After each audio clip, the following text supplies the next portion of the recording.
Um, 2 years in marketing. How do you work your way, for anybody that's listening and saying, "Oh, that Leila Sales, she sounds like she's had the dream career. I want to go and I want to do likewise."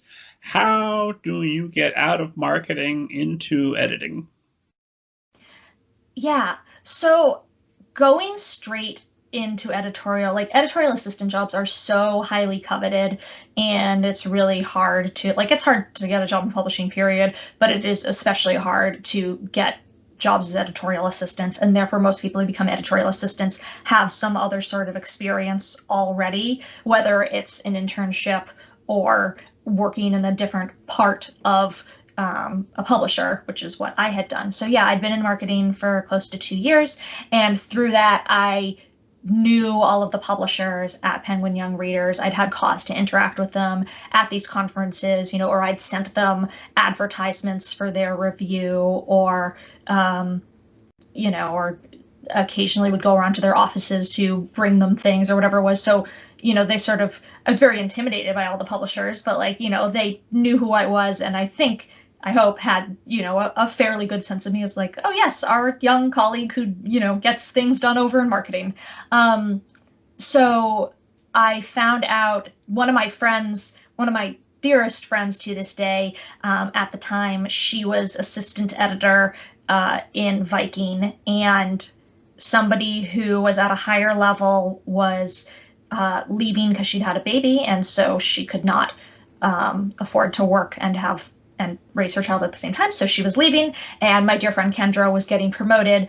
And so Kendra came to me and she said, like, they're going to be looking for a new assistant here at Viking, and like, I think it should be you, because she knew I wanted to be in editorial. And so again, like, I knew the publisher a little, she knew me. And so I applied for the job going through like proper channels, and there's a system in place. So I had to tell my boss at the time that I was, just to submit my resume didn't take anything, but at the point that the publisher of Viking said she wanted to interview me, I had to tell my boss, like, I'm interviewing for this other job down the hall, which of course was like kind of scary, because I was like, if I don't get this other job down the hall, then my boss here in marketing is going to know that I wanted to leave. But fortunately, I did get offered the editorial assistant position at Viking, and it was really exciting. And so I moved from my cubicle in marketing down the hall to my cubicle in editorial. Is it not assumed that if you're working a position within the publisher that everybody's got their eye on editorial? Like if you're waiting tables in LA, we know that you have an audition, you're going to try. That you want to be an actor. Yeah. No, it's really not. I mean, and I think if you want to get a job in publishing, you have to really convince whoever is hiring you that you want to be in that particular department. Nobody's gonna, I mean, it's like any job, right? Like nobody's gonna hire you if you come in and you're like, yeah, really what I want to do is be an editorial, but like, I guess if what's available is a sales assistant position, like, sure, I'll take that. No, they're gonna hire the person who comes in and says they want to be a sales assistant.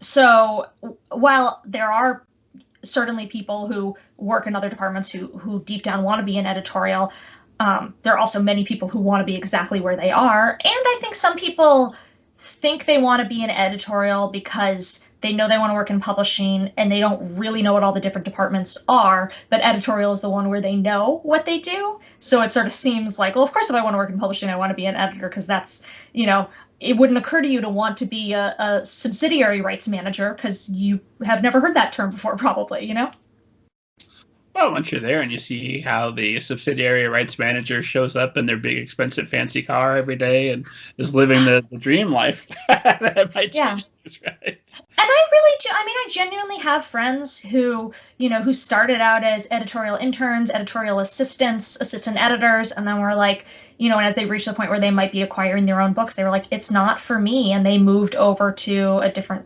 part of the publishing business. They're like, still have books, don't want to be an editor. So 2000, and by the way, you mentioned Kendra. That's Kendra Leighvin. Leighvin, Kendra Leighvin. who has a 7-question interview available exclusively right now at middlegradeninja.com. Kat, never miss an opportunity for a plug. I met Kendra at a conference many years ago. Just a wonderful, wonderful person to learn from and chat with.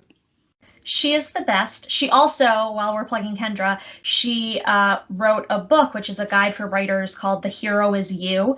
And it is, it's a craft book, but more than that, it's sort of like a life book of how to have like a happy and fulfilling creative life, and how to write in a way where it doesn't feel destructive or painful, or and feels like joyous and productive. It is on my Kindle now because I had seen you elsewhere recommending it as your all-time favorite craft book. I mean, I'm pretty obsessed with Kendra. I get like personally coached by her most days. So I've always say I'm glad she wrote this book so that other people can like benefit from her wisdom a little. But yeah, I mean, so many of my books, particularly my earlier books, she read the drafts and, you know, wrote me like full editorial letters for free just because she's my friend. And I don't know who has the time for that. Like, who? I mean, it is such an act of love.